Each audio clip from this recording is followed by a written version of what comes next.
Pharma জগতে ওষুধ তৈরির ইন্ডাস্ট্রিতে পরিবর্তন তো আসতেই হবে। নতুন টেকনোলজি, নতুন প্রসেস এগুলো ছাড়া তো উন্নতি সম্ভব না। কিন্তু জানেন তো, এই পরিবর্তন জিনিসটা অনেকটা একটা দুমুখ তলোয়ারের মতো। একদিকে যেমন দারুণ সব সম্ভাবনা, তেমনি অন্যদিকে কিন্তু মারাত্মক সব ঝুঁকিও লুকিয়ে থাকে। চলুন আজ এই ব্যাপারটা নিয়েই একটু গভীরে আলোচনা করা যাক।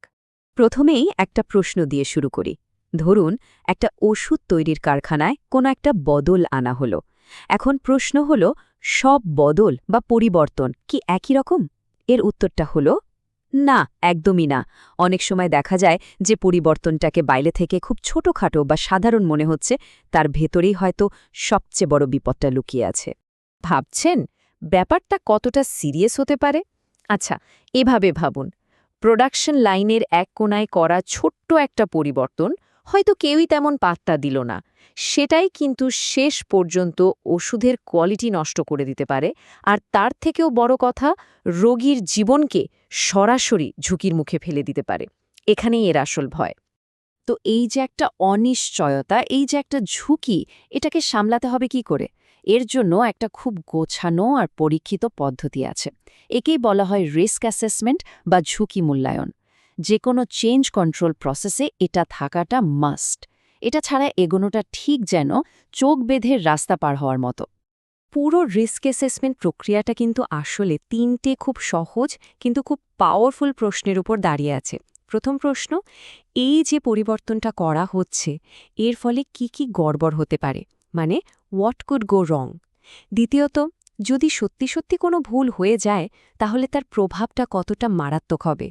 আর ৩ নম্বর, এই ভুলটা হওয়ার আসল চান্স বা সম্ভাবনা ঠিক কতটা? যখনই আমরা এই ৩টে প্রশ্নের উত্তর পেয়ে যাই, তখন কাজটা অনেক সহজ হয়ে যায়।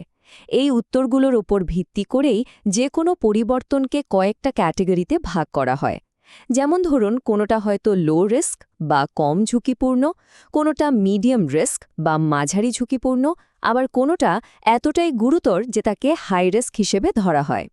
একটা ভালো রিস্ক অ্যাসেসমেন্ট করতে গেলে কিন্তু বেশ কিছু নির্দিষ্ট দিকে নজর রাখতে হয়। যেমন, এই পরিবর্তনটা কি ওষুধের কোয়ালিটিতে কোনো প্রভাব ফেলবে? কোনো ভ্যালিডেটেড প্রসেস বা মেশিনের কোয়ালিফিকেশন কি এর ফলে বদলে যাবে? এর জন্য কি রেগুলেটরি বডিকে নতুন করে কিছু জানাতে হবে? বা ধরুন, কর্মীদের কি নতুন করে কোনো ট্রেনিং দেওয়ার দরকার পড়বে? এই সব কিছু খুঁটিয়ে দেখতে হয়। এখানে একটা খুব জরুরি কথা বলে রাখি, ভালো রিস্ক অ্যাসেসমেন্ট কিন্তু এই না যে বিশাল বড় জটিল একটা ডকুমেন্ট বানাতে হবে। একদমই না। আসল উদ্দেশ্য হল একটা লজিক্যাল আর ফ্যাক্টের ওপর ভিত্তি করে অ্যাসেসমেন্ট করা। প্রত্যেকটা সিদ্ধান্তের পেছনে যেন শক্তপোক্ত ডেটা আর যুক্তি থাকে। স্বচ্ছতাটাই আসল, জটিলতা নয়। এই উদাহরণটা দেখুন, তাহলেই সব পরিষ্কার হয়ে যাবে। ধরুন, ফ্যাক্টরিতে মেশিন পরিষ্কার করার জন্য একটা ক্লিনিং এজেন্ট বদলানো হলো। শুনতে কত সাধারণ লাগছে, তাই না? কিন্তু যদি নতুন এজেন্টটা মেশিনে এমন কিছু অবশেষ বা রেসিডিউ ফেলে যায় যা ঠিকঠাক পরিষ্কার হয় না, তাহলে তো পরের ব্যাচের ওষুধের কোয়ালিটিই নষ্ট হয়ে যাবে। তখন এই ছোট্ট পরিবর্তনটাই একটা বিশাল বড় ঝুঁকি হয়ে দাঁড়াবে। আর যারা এই ইন্ডাস্ট্রিকে নিয়ন্ত্রণ করে, রেগুলেটরি অথরিটিগুলো, তারা কিন্তু এই বিষয়টাকে খুব গুরুত্ব দিয়ে দেখে। তাদের কাছে সবচেয়ে বড় প্রশ্ন হলো, রিস্ক অ্যাসেসমেন্ট কখন করা হয়েছে, পরিবর্তনটা করার আগে নাকি পরে?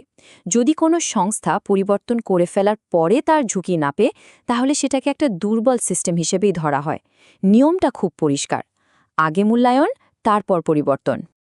আসলে রিস্ক অ্যাসেসমেন্টের মূল দর্শনটাই হলো প্রিভেনশন।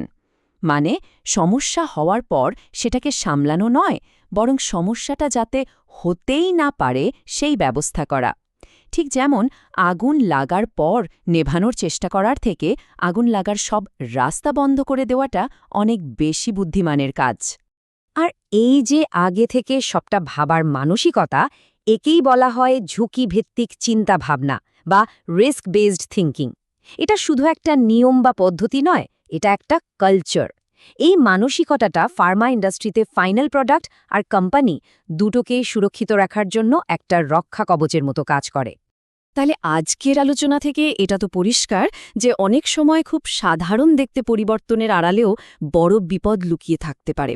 তাই শেষ করার আগে একটা প্রশ্ন সবার জন্য থাকলো, যখনই কোনো নতুন পরিবর্তন নিয়ে ভাবা হবে তখন একবার থেমে নিজেকেই প্রশ্নটা করাটা খুব জরুরি।